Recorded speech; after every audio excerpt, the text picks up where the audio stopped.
श्री हरिवंश। भक्त रैदास जी का नाम तो आप सभी जन ने सुना ही होगा।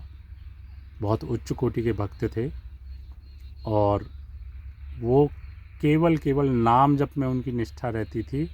और अपना जो उनको कुल परंपरा के अनुसार जो उनको अपना कार्य मिला हुआ था, चमड़ा गांठने का, जूते गांठने का, चर्मकार का उनका कार्य था, वो कार्य करते हुए वो भजन करते थे और भजन करते हुए वो सिद्ध हो गए थे। केवल नाम जप करते हुए, केवल अपनी सेवा करते हुए और किसी चीज़ में उनका विश्वास नहीं था, केवल नाम जप में विश्वास था। तो वही करते करते वो सिद्ध हो गए थे। तो एक बार गुरु गोरखनाथ जी उनकी चर्चा सुन के, उनकी प्रसिद्धि सुन के उनके पास आए। जब वो उनके पास आए तो क्योंकि आपने सुना होगा कि जो उनका कठौता था उसमें जो जल रहता था कटौते में, जिससे वो चमड़ा धोया करते थे, उस जल में ऐसा चमत्कारी गुण प्रकट हो गया था कि जो भी उस जल का पान करता था उसकी इच्छा, उसके रोग आदि सब उसके पूर्ण हो जाते थे। ऐसा उस जल में चमत्कार हो गया था। बहुत चमत्कारी कठौता वो था। तो जब गोरखनाथ जी उनसे मिलने आए तो उन्होंने उस कठौते में से ही जल पीने के लिए गोरखनाथ जी को दिया। गोरखनाथ जी के मन में अश्रद्धा हो गई कि ये गंदा पानी इन्होंने हमको पीने को दिया। उन्होंने उसको अपने खप्पर में रख लिया, उसका पान नहीं किया।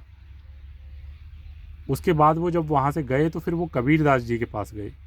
कबीरदास जी के पास गए तो उन्होंने उनकी पुत्री कमाली से कहा कि ये कठौते में जो ये गंदा जल है इसको बाहर फेंक आओ। उन्होंने पूछा कि प्रभु कहाँ से आया ये जल? तो उन्होंने बताया कि ऐसे ऐसे हम रैदास जी के पास गए थे और उन्होंने कठौते में जो गंदा जल था वही हमको दे दिया। कमाली ने उनकी प्रशंसा, उनकी प्रसिद्धि सुन रखी थी और कमाली की उनमें निष्ठा भी थी। तो वो अलग में गई और उस जल का पान उन्होंने, कबीरदास जी की पुत्री ने उस जल का पान कर लिया। समय बीता, कमाली का विवाह हुआ। जिस नगर में उनका विवाह हुआ उस नगर में एक दिन गोरखनाथ जी आए। उन्होंने नगर में कहा कि है किसी में सामर्थ्य जो कि मेरे इस कठौते को अपनी भिक्षा से भर के दिखाए।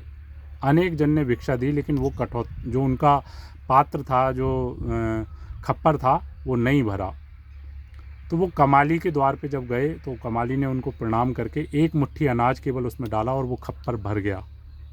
तो गोरखनाथ जी आश्चर्यचकित हो गए कि तुम्हारे अंदर ये सामर्थ्य कहाँ से आई? मेरा ये इस खप्पर को भरने की सामर्थ्य तो अच्छे अच्छे जन में नहीं, तुमको ये सिद्ध अवस्था कैसे प्राप्त हुई? तो उन्होंने कहा प्रभु, ये उसी जल का चमत्कार है जिस जल को आपने फेंकने के लिए बोल दिया था। ये रैदास जी के उसी जल का चमत्कार है। उस जल की ही एक कृपा है कि आज मैं त्रिकालज्ञ हो गई हूँ और मैं तीनों कालों को देख सकती हूँ। मैं आपका भूत, भविष्य, वर्तमान सब कुछ देख सकती हूँ। गोरखनाथ जी इस बात को सुन के बहुत ज़्यादा उनके अंदर प्रायश्चित हुआ, पछतावा हुआ कि मैंने वो जल क्यों नहीं पिया। और वो फिर दोबारा रैदास जी के पास गए। उन्होंने उनसे जल के लिए निवेदन किया लेकिन रैदास जी ने मना कर दिया कि वो चमत्कार, उस जल का चमत्कार उसी समय था लेकिन अब वर्तमान में उस जल में वो चमत्कार नहीं है। कारण कि आपकी उस समय निष्ठा नहीं थी और अब आप उस चमत्कार को सुन के आप उस जल का पान करने आए हैं, वो जल लेने आए हैं, तो अब उस जल में वो सामर्थ्य नहीं। यहाँ देखने वाला विषय ये है कि एक तरफ गुरु गोरखनाथ जी सिद्ध महात्मा और एक तरफ रैदास जी जो केवल नाम जप करते थे और चमड़ा गांठते थे। लेकिन उनकी निष्ठा थी। देखिए, उनकी एक वाणी हमेशा प्रसिद्ध हम सुनते आए हैं, मन चंगा तो कठौते में गंगा। अगर हमारा मन पवित्र है, हमारा मन निश्चल है, हमारे मन में कोई राग द्वेष नहीं है, हमारा मन सरल है, तो हमारे द्वारा करी गई प्रत्येक क्रिया भागवतिक होती है। हमारी हर क्रिया भजन है। हम नाम जप कर रहे हैं, हम प्रभु का स्मरण कर रहे हैं, वही भजन है। हमको अन्य किसी क्रिया की आवश्यकता नहीं है।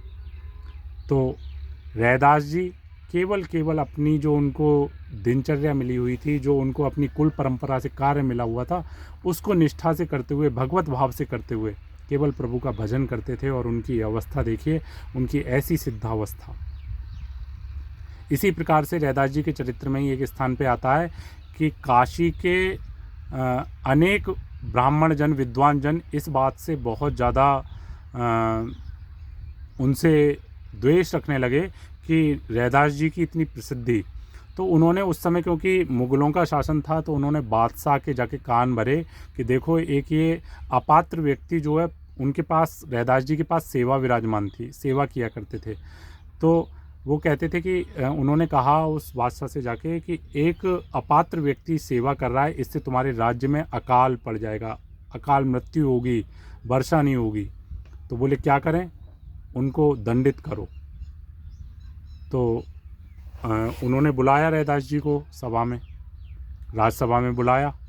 बोले कि तुम अपराध करते हो। क्या अपराध करते हैं? कि तुम ये ठाकुर सेवा करते हो, तुम इसके पात्र नहीं हो। तो उन्होंने कहा जब ठाकुर जी मेरे से सेवा करवाना चाहते हैं तो मैं ठाकुर सेवा कर रहा हूँ, वो मेरे से सेवा कराना चाहते हैं। बोले नहीं, ये तुम गलत बोल रहे हो।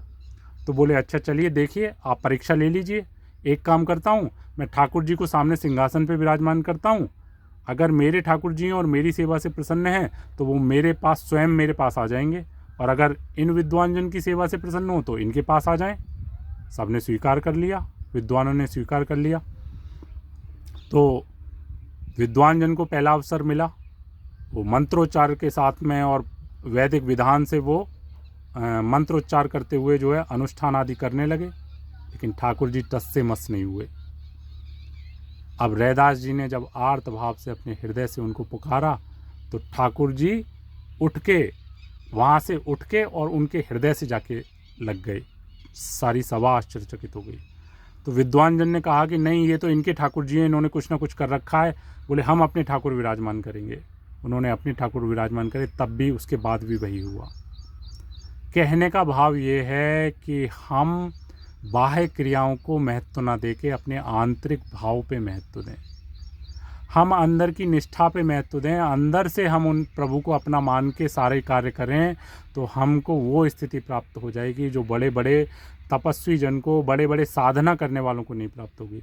लेकिन अगर हम बाह्य क्रियाओं में अपने आप को फंसाएंगे और अंदर से भाव नहीं बनाएंगे, अंदर से हम संसार में रमे रहेंगे और बाहर से हम क्रियाएं करते रहेंगे, तो उसका कोई लाभ नहीं होगा, कुछ प्राप्त नहीं होगा।